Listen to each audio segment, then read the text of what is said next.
మీరు నెల్లూరు జిల్లాలో పెద్ద ఫ్యామిలీస్, నేదురుమల్లి ఫ్యామిలీ, ప్రస్తుతం Vemireddy family, Anam brothers, Mekapati family, వీళ్ళందరినీ రీప్లేస్ చేసి కోటంరెడ్డి బ్రదర్స్ని తీసుకొచ్చే ప్రయత్నం చొప్పించడానికి బ్రాండింగ్ క్రియేట్ చేయడం కోసం ప్రయత్నం చేస్తున్నారు. దానిలో భాగంగానే మీరు ఇవన్నీ మీ అనుచరులని, మీ చుట్టుపక్కల వాళ్ళని పోషించడం, పెంచడం ఇవన్నీ చేస్తున్నారని చెప్పి అంటారు. తప్పంటారా? తప్పట్లేదు, అవునా కాదా తెలుసుకుంటారా? నేను తప్పని అంటలేదు, అవునా కాదా?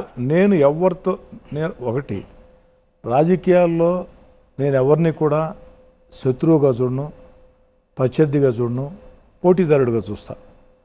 కానీ రాజకీయాల్లో ఎదుటి వాళ్ళ గురించి నేను ఆలోచించేను.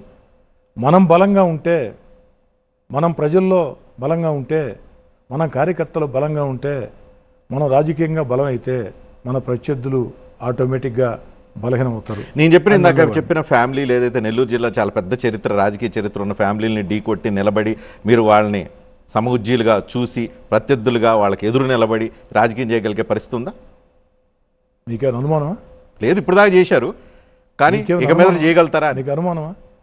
నేను మీ దగ్గర రజనీకాంత్ గారు సమాధానం కోరుకుంటున్నాను. రజనీకాంత్ గారు మీరు చెప్పింది అక్షర సత్యం.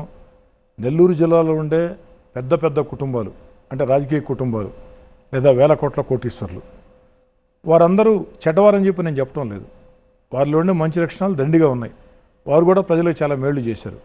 కానీ వందల కోట్లు, వేల కోట్ల ఆస్తులు ఉండే కుటుంబంలో నేను పుట్టకున్నా, నా తండ్రి ఎమ్మెల్యే కాకున్నా, నా తాత మంత్రి కాకున్నా, సగటు మధ్యతరగతి కుటుంబీకుడిగా, విద్యార్థి నాయకుడిగా, గోడల మీద నేనే రాతలు రాసి ఉన్నా, నేనే జెండాలు బట్టి ఉన్నా, నేనే ప్రజా సమస్యల పరిష్కార విషయంలో లాఠీ దెబ్బలు ఉన్నా, పోలీసు లాకప్పులు చూసా, జైళ్లు చూసా, పోరాటాలు చేశా.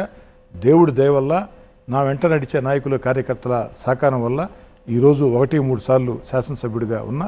ఏది ఏమైనా నెల్లూరు జిల్లాలో ఉండే సామాన్య మధ్యతరగతి కుటుంబాల గౌరవం కాపాడేదానికి, అంటే సామాన్య మధ్యతరగతి కుటుంబాల్లో నుంచి ఎమ్మెల్యేలుగా, ఎంపీలుగా, మంత్రులుగా వస్తే ప్రజల కోసం ఎంత కష్టించి పనిచేస్తారు, ప్రజల కోసం ఎంత బాగా పనిచేస్తారు, ప్రజలకు ఎంత దగ్గరగా ఉంటారు అని నిరూపించాలా.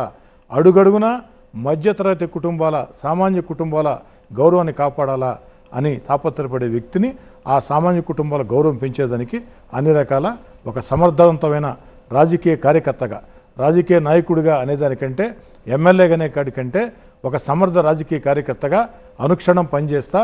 ఎమ్మెల్యే అంటే ఎలా ఉండాలంటే, ఎమ్మెల్యే అంటే కోటంరెడ్డి శ్రీధర్రెడ్డిలా ఉండాలా. ఎందుకంటే కోటంరెడ్డి శ్రీధర్రెడ్డి సామాన్య మధ్యతరగతి కుటుంబీకుడు. అలాంటి వాళ్ళు ఎమ్మెల్యేలు అయితే ప్రజలకు ఎంతో మేళ్లు చేస్తారు.